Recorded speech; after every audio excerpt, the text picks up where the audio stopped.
আজকে হাফেজরা, আলেমরা, পর্দাসীন মহিলারা, মা ও বোনেরা, ধার্মিকতা দিনদারিতা কোথায় গিয়ে দাঁড়াইছে? আমাকে এক বোন প্রশ্ন করলো, জামশেদ ভাই। তিনি লিখলেন, আমি ওনার প্রশ্ন দেখে বড় হতবাক ছিলাম, আমি কম্পিত ছিলাম, আমি আতঙ্কিত ছিলাম যে আমাদের দিনের নলেজ কোথায়।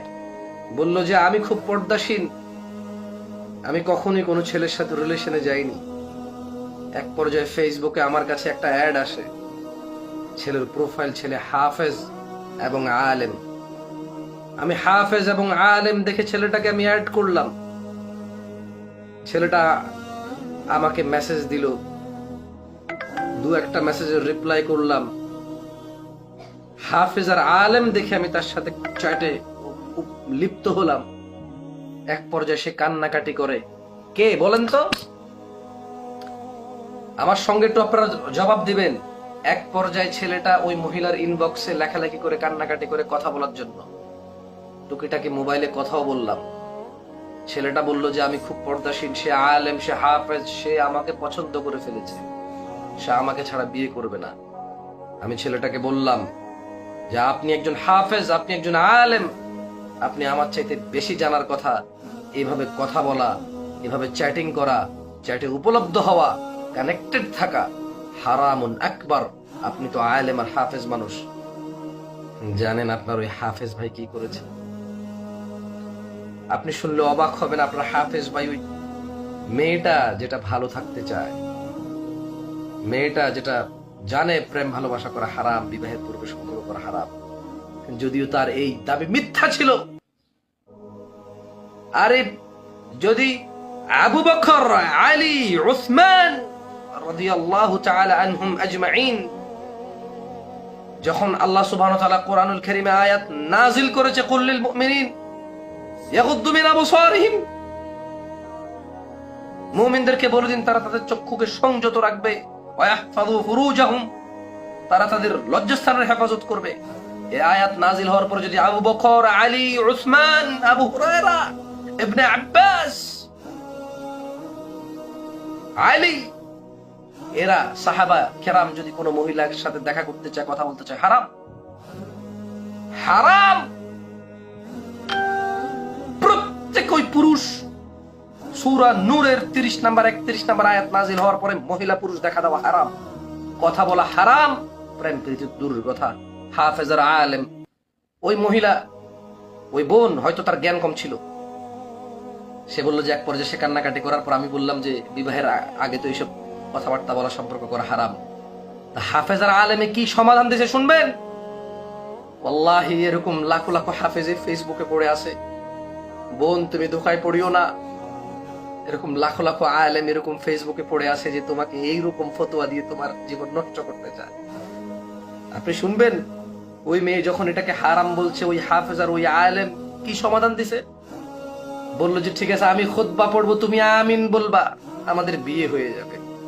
ফেসবুকে বিয়ে! বাহ বাহ বাহ, what a solution, what a solution! কি সলিউশন? মেয়ে বলল আপনি হাফেজ আলেম মানুষ, আপনি জানার কথা, এইভাবে কথা বলা হারাম। তো ছেলে হালাল করার পদ্ধতি বের করলো। ছেলে এবার মেয়েকে বললো যে আমি খুতবা পড়বো, তুমি আমিন আমিন আমিন বলবা, আমাদের বিয়ে হয়ে যাবে। বললাম হোয়াট ইজ ইউর কোয়েশ্চেন নাও?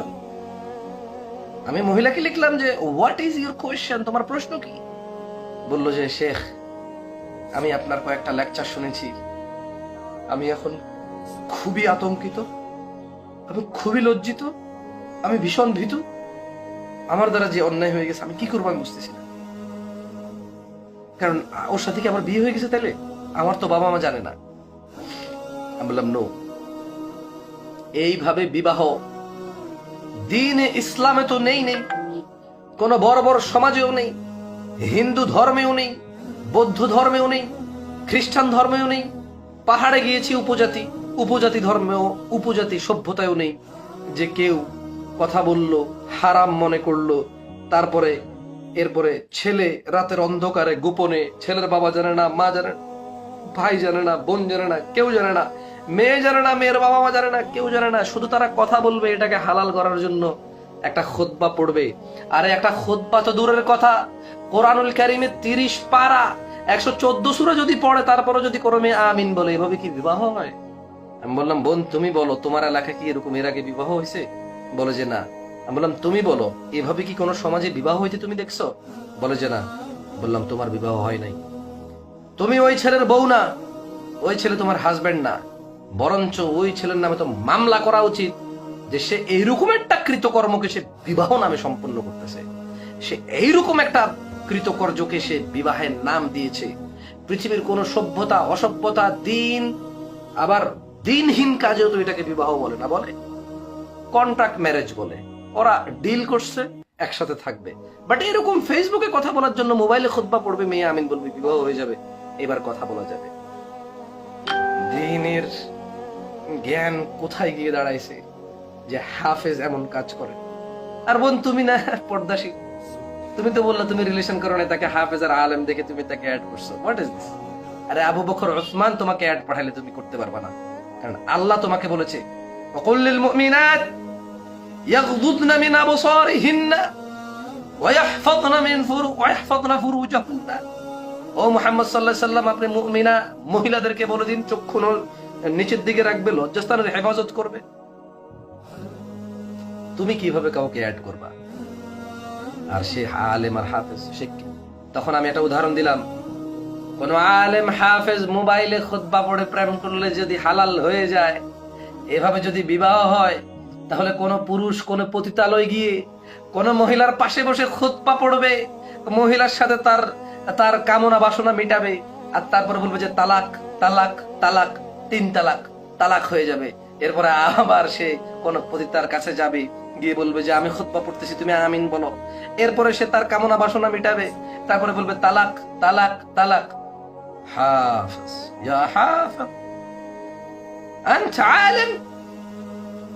لا يا اخي لا لا لا لا, ও হাফেজ না, ও আলেম না, তুমিও পর্দাশীল না। তুমি হাফেজ দেখে অ্যাড করো, খুতবা শুনে বিবাহ কবুল করো, তুমি কিসের পর্দাশীল? আর ও কিসের হাফেজ, কিসের আলেম? আল্লাহে আমি কোথায় থেকে শুরু করবো, কোথায় শেষ করবো?